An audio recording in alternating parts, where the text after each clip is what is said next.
You are awake, but for a moment, you are not sure if you are alive. The darkness is not merely an absence of light.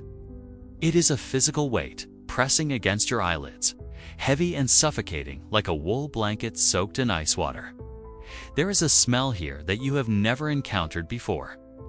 It is the scent of old stone, damp earth, and something else. Something sharp, metallic, and terrifyingly organic. It is the smell of fear that has settled into the very grout of the walls over centuries. You try to move your hands, but they are met with the cold, unyielding bite of iron. Chains rattle. The sound is deafening in the silence, a harsh clanking that echoes off the low ceiling and fades into the abyss of the corridor outside. You are wet, shivering uncontrollably, sitting on a floor slick with slime. You are no longer a merchant, a farmer, or a noble. In this place, stripped of your clothes and your dignity, you are simply the accused. Somewhere in the distance, a heavy door groans open. Footsteps approach. They are not hurried. They are slow, deliberate, the measured pace of men who know they have all the time in the world, and you have none. A flickering orange light dances on the wet stones, growing brighter, casting long, twisting shadows that look like clawed hands reaching for you. The light reveals the face of your nightmare. It is not a monster. It is a man in a simple robe, holding a torch. He looks at you not with anger, but with a terrifying indifference. To him, you are a puzzle to be solved, a nut to be cracked. Welcome to the dungeon of the Middle Ages. To understand the horror you are about to experience, you must first strip away the Hollywood myths. This is not a chaotic scene of bloodlusting sadists laughing in a basement. It is far worse. It is a legal procedure. It is a bureaucracy of pain. In the medieval mind, particularly during the 13th and 14th centuries, the justice system was paralyzed by a peculiar rule. They could not convict you without absolute proof. And the only absolute proof, the queen of proofs, was a confession. The law required 2 eyewitnesses for a conviction, but crimes are rarely committed in front of an audience. So, the courts found a loophole. If they could not find witnesses, they would extract the truth from your own lips. The Romans called it quaestio, the questioning. But here, in the dim light of the torture chamber, it is known simply as the ordeal. The man in the robe, the inquisitor, steps aside. Behind him stands another figure, a mountain of a man, his face hidden, or perhaps just obscured by the smoke of the torch. This is the executioner, the master of works. He does not speak. He does not need to. His presence alone is a weapon. He moves toward a table covered in instruments that look like the tools of a blacksmith, but warped into shapes that defy benign explanation. The terror begins long before the first touch of iron. It begins with the imagination. The Inquisitor knows this. He starts with what the manuals call the Teretian, the terrifying. He simply shows you the instruments. He picks up a thumbscrew, turning it slowly so you can hear the threads grinding. He explains, in a calm academic voice, exactly what this device will do to the small bones of your hand. He describes the sensation of the crushing, the pop of the joint, the way the swelling will turn your fingers purple. He asks you to confess. Save yourself, he whispers. The truth will set you free. But you cannot confess. Perhaps you are innocent. Perhaps the crime you are accused of heresy, witchcraft, treason is something you do not even understand. You shake your head, tears streaming down your face, your voice trembling as you plead your innocence. The Inquisitor sighs. He looks disappointed, like a schoolteacher with a slow student. He nods to the executioner. The time for talk is over. You are lifted from the ground. The first device they introduce you to is often the simplest, yet it is a masterpiece of agony designed to stretch the limits of human endurance without killing. It is the Strappado. Your hands are tied behind your back with a rough hemp rope. The rope is thrown over a pulley attached to the ceiling beam. With a sudden jerk, you are hoisted into the air. The mechanics of your shoulders scream in protest. The joint is not designed to rotate this way. The pain is blinding, a white-hot spike driving into your neck and chest. You dangle there, your toes inches from the ground, the entire weight of your body pulling against the sockets of your arms. The Inquisitor watches. A scribe sits in the corner, dipping a quill into ink, ready to record every word, every groan, every plea. "Confess," the Inquisitor says again. "Tell us you consorted with the devil. Tell us you stole the chalice."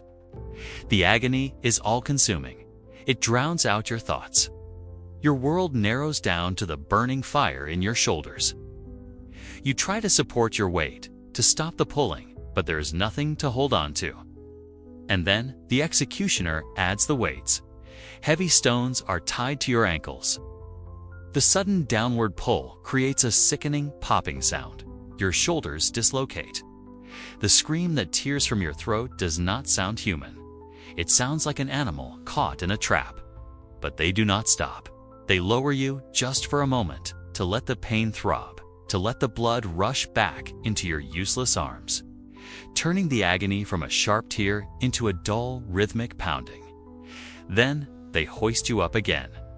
This is the rhythm of the question. Up and down, pain and relief, hope and despair. This technique reveals the dark genius of medieval torture. It was not about death. Death was a failure. If you died, you could not confess, and your soul could not be saved. The goal was to bring you to the very precipice of death, to make you stare into the abyss until your mind shattered and then pull you back. It was a calculated dance on the edge of the grave. As you hang there, swaying in the damp air, your mind begins to fracture. The physical pain is unbearable, but the psychological toll is worse. You realize that you are completely alone. There is no lawyer coming to save you. There are no human rights. The walls of this dungeon are 10 feet thick. No one can hear you. You are property of the state, a vessel of sin that must be purged. The Inquisitor signals for you to be lowered. You collapse onto the stone floor, your arms twisted at unnatural angles, useless and burning. You gasp for air, sobbing, your body betraying you. You wait for the mercy of a quick death.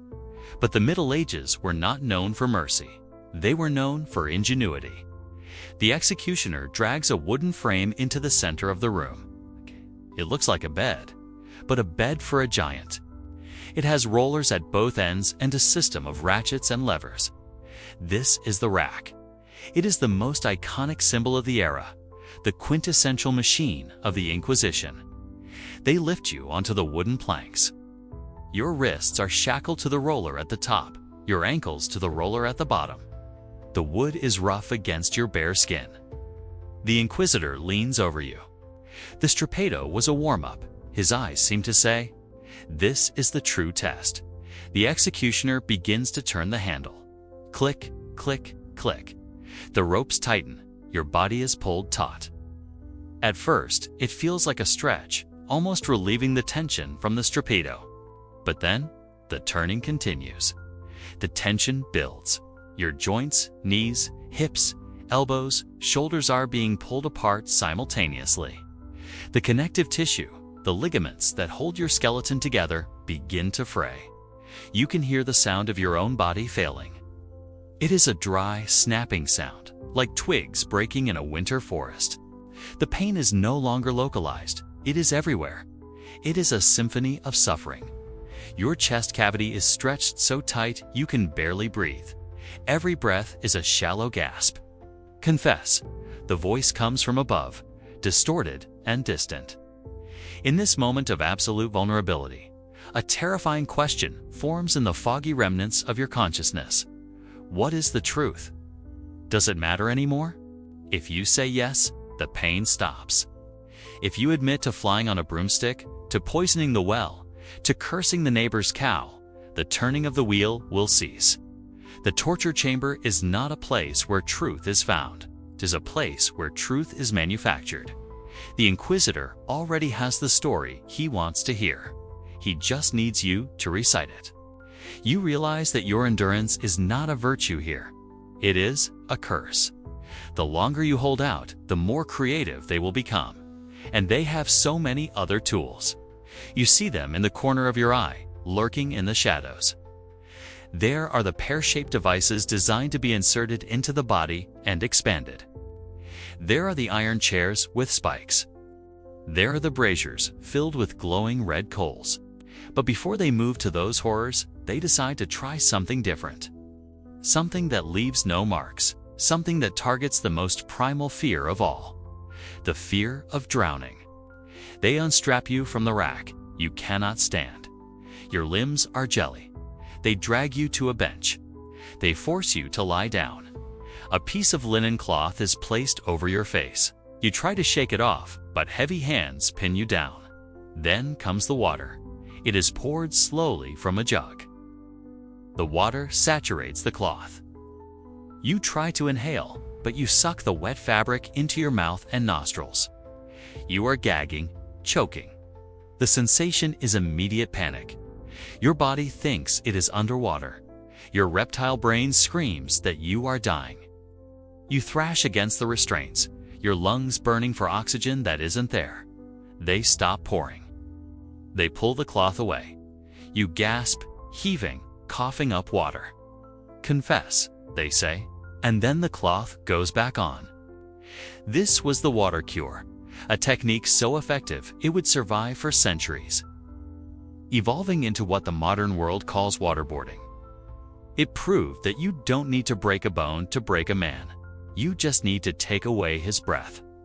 As you lie there, wet, broken, and gasping, the Inquisitor looks at his scribe. He is stubborn, he notes. We will need the deeper darkness. He is referring to the oubliette. The word comes from the French oubliette, to forget. It is a hole in the ground, a vertical tunnel so narrow you cannot sit or lie down comfortably. It is pitch black. It is the end of the line. They drag you to the opening in the floor and lower you down by a rope. The air down there is fetid, smelling of decay and waste. When your feet touch the ground, you feel bones. The bones of those who came before you. The rope is pulled up. The grate is slammed shut. The torchlight disappears. You are left in total, crushing darkness. There is no sound but your own heartbeat. There is no time. There is only the realization that the physical torture was just the prologue. The real torture, the disintegration of your mind in the silence of the void just beginning. Night falls over the city square. The crowd is long gone. The torches are extinguished. You are still there on the wheel, but the pain is receding now, replaced by a cold numbness. The stars look down, indifferent witnesses to the carnage of justice. Eventually, your heart stops. Oh, the accused is no more. You are just a silhouette against the moon, a warning sign left to rot until the bones fall from the spokes. But while your story ends here, the story of torture does not. It evolves. It mutates.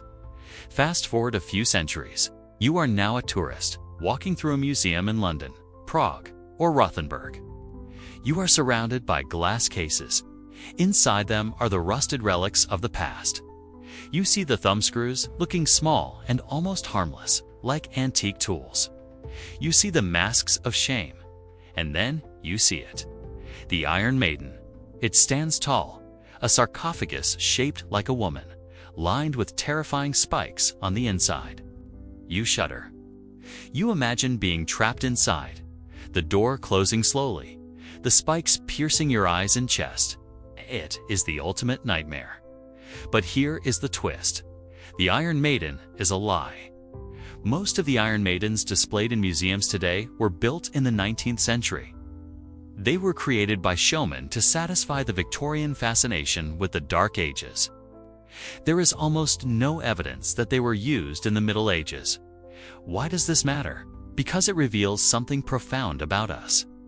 We invented these fake devices because we wanted to believe that our ancestors were monsters, savages, distinct from our civilized selves. The truth is far more disturbing. The medieval torturers didn't need theatrical spikes. They had the rack. They had the rope. They had water. They were practical. They were efficient. They didn't want to create a horror movie. They wanted a legal result. The banality of the rack is far more terrifying than the fantasy of the Iron Maiden because the rack was real.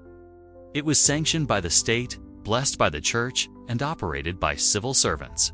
However, there was one group for whom the horror was uniquely specialized.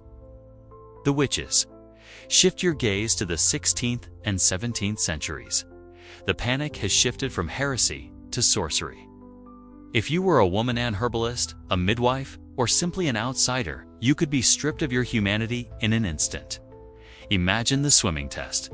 You are bound hand and foot and thrown into a river. The logic is twisted beyond reason. If you sink and drown, you are innocent but dead. If you float, the water, a pure element used in baptism, has rejected you, meaning you are a witch and you must be executed. It was a game you could not win. Or consider the Judas cradle. You are lowered onto a pyramid-shaped seat, the point inserted into your most private areas. You are left there, your own body weight slowly tearing you apart from the inside out. There was no dignity, no quick end. It was the sexualization of violence, a way to punish women for the perceived sin of their existence. But eventually, the fires began to cool. Enter the 18th century, the Age of Enlightenment. You are sitting in a coffee house in Milan, reading a book by a young man named Cesare Beccaria. The book is on crimes and punishments. He argues something radical. Torture is useless. Why? Because pain is not a truth serum. Pain is a test of endurance. A robust, strong villain might withstand the torture and be set free, while a weak, sensitive, innocent person will confess to anything just to make it stop. Torture, Beccaria argued, acquits the strong criminal and condemns the weak innocent. Logic, not mercy, began to dismantle the dungeon. The rack was chopped up for firewood. The wheels were taken down. The executioners lost their jobs. The world patted itself on the back. We had become civilized. We wrote constitutions banning cruel and unusual punishment. But did we really stop? Did we just move the dungeon underground? Walk with me into the 20th century. The setting is no longer a stone castle. It is a sterile white room. There are no rusty chains. There are bright lights that never turn off. There is a sound system playing heavy metal music or screaming babies at ear-splitting volumes 24 hours a day. The torturer is no longer a masked executioner with an axe. He is a psychologist. He knows that breaking bones is messy and leaves evidence. Breaking the mind leaves no scars. Time has no meaning in the oubliette. In the crushing blackness, minutes stretch into hours, and hours bleed into days. You are curled into a ball, trying to preserve the last shred of your body heat against the damp stone. You sleep in fits and starts, waking up screaming from nightmares that are indistinguishable from your reality. You are not alone down here. You feel the scuttle of tiny claws across your legs. Rats, the sanitation crew of the dungeon. They are bold, unafraid of the shivering, broken thing you have become. You are too weak to fight them off. You simply weep, but even your tears feel dry, like dust falling from your eyes. This is the psychological breaking point. The physical pain of the rack was acute, sharp, a fire in your nerves. But this is the erosion of the soul. The silence is so loud, it hums. Your mind begins to eat itself. You start to hallucinate. You see faces in the dark: your mother, your children, the Inquisitor. They are all accusing you. Why don't you just say it? They whisper. Why don't you just end it? Suddenly, the grate above you opens. A beam of light stabs down, blindingly bright. It hurts your eyes more than the darkness ever did. A rope is lowered. Climb, a voice commands. But you cannot climb. Your hands are raw, your shoulders dislocated. So they send a man down to haul you up like a sack of grain. You are dragged back into the interrogation room. The Inquisitor is still there. He looks fresh, rested. He is eating an apple. The crunch of the fruit is the loudest sound in the universe. He pushes a piece of parchment toward you. It is already written. It details crimes you never committed, meetings with demons, poisoning of wells, conspiracies against the crown. Sign, he says softly, and you can sleep. You look at the quill. Your hand shakes so violently you can barely hold it. You don't read the words. Doesn't matter anymore. Truth is a luxury you can no longer afford.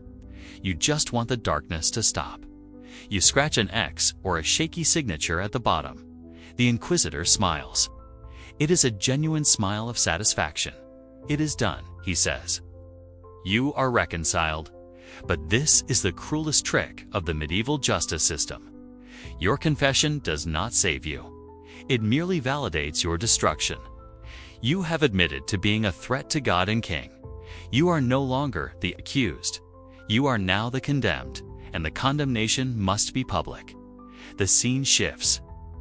The heavy oak doors of the dungeon swing open, and for the first time in weeks, you feel fresh air. But it is not the sweet air of freedom. It is the roar of a crowd. You are loaded onto a wooden cart. The sunlight is merciless. As the cart trundles over the cobblestones, every bump sends a jolt of agony through your broken joints. You look out at the city square. It is packed. Thousands of people are there. Men, women, children perched on their fathers' shoulders. They are eating pies, drinking ale, laughing. This is the theater of horror. In a world without movies or internet, execution is the ultimate spectacle. It is a morality play written in blood. The crowd is not here just to see you die. They are here to see justice performed. They want to see the monster they heard about, the villain who signed the confession. They throw rotten vegetables, stones, and insults. Heretic, traitor. The cart stops at the foot of a raised wooden platform. The scaffold, standing there, stripping off his shirt to reveal massive, rippling muscles, is the executioner. He is the director of this final act. He holds a heavy iron bar, like a crowbar, in his hands. And there, beside him, is the instrument of your fate. It is not an axe. It is not a noose. It is a large wooden wagon wheel mounted horizontally on a stake. The breaking wheel? This is the Catherine wheel, reserved for the worst offenders. It is a punishment designed to deny you the dignity of a quick death. They drag you up the stairs. The crowd goes silent, a hush of morbid anticipation. They strip you of your rags and tie you to the wheel. Your limbs are splayed out, strapped over the wooden spokes. You are looking up at the sky. It is a beautiful blue, indifferent to your suffering. The executioner steps forward. He raises the iron bar. He does not aim for your head. That would be too kind. K aims for your shin. Crack. The sound is like a gunshot. The iron bar shatters your tibia. The pain is so sudden, so absolute, that your vision goes white. The crowd gasps, a collective intake of breath that sounds almost like admiration. He moves to the other leg. Crack, then the thighs, then the arms. He is methodical. He is breaking every major bone in your body, but he is careful to avoid the vital organs. He does not touch your chest or your skull. He wants you alive. He wants you conscious. Your body is now a broken doll, twisting in unnatural shapes. The executioner takes your shattered limbs and weaves them through the spokes of the wheel. You are literally braided into the machine. You are screaming, but your voice is ragged, weak. You look at the faces in the front row. You see a woman covering her eyes, but peering through her fingers. You see a man nodding grimly. To them, this is necessary. This is how order is maintained. If you are not broken, society breaks. Finally, the executioner signals to his assistant. They lift the wheel, with you attached to it, and mount it on top of a tall pole. You are now hovering 10 feet above the ground, closer to God, but feeling only hell. From this vantage point, you can see the rooftops of the city. You can see birds flying. You are suspended between heaven and earth, rejected by both. This is the true horror of the wheel. You do not die immediately. You hang there, broken and bleeding, exposed to the elements. The birds, crows, and ravens begin to circle. They are intelligent creatures. They know what a body on a wheel means. They know you cannot swat them away. The crowd begins to disperse. The show is over. They go back to their markets, their homes, their dinners. They leave you there to die of shock, dehydration, or exposure. It could take hours. It often takes days. Sometimes, if the judges were feeling merciful, they would order the coup de grace, a blow of mercy. The executioner would strike your chest or neck to end it. But today, there is no mercy. As the sun sets, casting the city in a blood-red twilight, you are left alone with the pain. The adrenaline fades, leaving only the cold throb of shattered bone. You try to pray, but the words won't come. You wonder if this is what hell is, not fire, but loneliness and pain, while the world continues on without you. But why? Why did humanity invent such nightmares? Was it purely sadism? To understand this, we must look into the mind of the medieval ruler.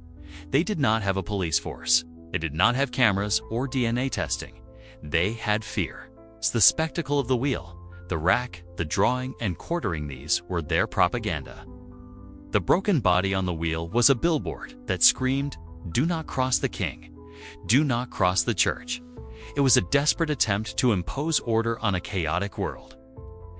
They believed that by punishing the body, they were saving the soul. They believed that your suffering here would purify you for the afterlife. It was a twisted form of love, a holy cruelty. Or perhaps that is just what they told themselves to sleep at night. As your consciousness begins to fade, as the edges of your vision turn black for the final time, you realize something profound. The man who turned the screw, the man who swung the bar, the crowd that cheered, they are not demons. They are humans. They are the same species as you. Under the right circumstances, with the right justification, with the right fear, anyone can become the man holding the iron bar. They call it enhanced interrogation. They use sleep deprivation. They use stress positions, forcing you to stand for days until your legs swell and your mind collapses into psychosis. They use waterboarding, the medieval water cure, reborn with a modern name. The objective is the same: to break the will, to turn a human being into a puppet. We look back at the medieval crowd cheering at the breaking wheel and we judge them. We call them barbarians. But when we hear about black sites or secret prisons today, do we cheer? No, we simply turn the channel. We justify it with the ticking time bomb scenario. What if there is a bomb? We ask. Don't we have to do whatever it takes? The medieval inquisitor asked the same question. What if he steals a soul? Don't we have to do whatever it takes to save it? The justification for cruelty is always the greater good. The fear is always the fuel. As you stand at the end of this journey, looking back through the corridor of time, from the oubliette to the white room, you realize the uncomfortable truth. The instruments of torture, the pair of anguish, the head crusher, the knee splitter are rusting in museums behind velvet ropes. But the instinct that created them is alive and well. The capacity to inflict pain on another human being is not a relic of the Middle Ages. It is a dormant virus in the human operating system. It wakes up whenever fear overrides empathy. It wakes up whenever we view another person as a symbol, an enemy, or a variable, rather than a flesh and blood human being. The naked truth of medieval torture is not about the mechanics of the rack or the sharpness of the blade. It is about the fragility of justice. It is a reminder that law without humanity is just organized brutality. So, the next time you visit a castle and look down into the dark dampness of a dungeon, do not just feel relief that you live in the modern world. Feel a warning that darkness is not just in the stone. It is in the history of our species. And the only thing keeping the door of the dungeon locked, is our refusal to let fear hold the key.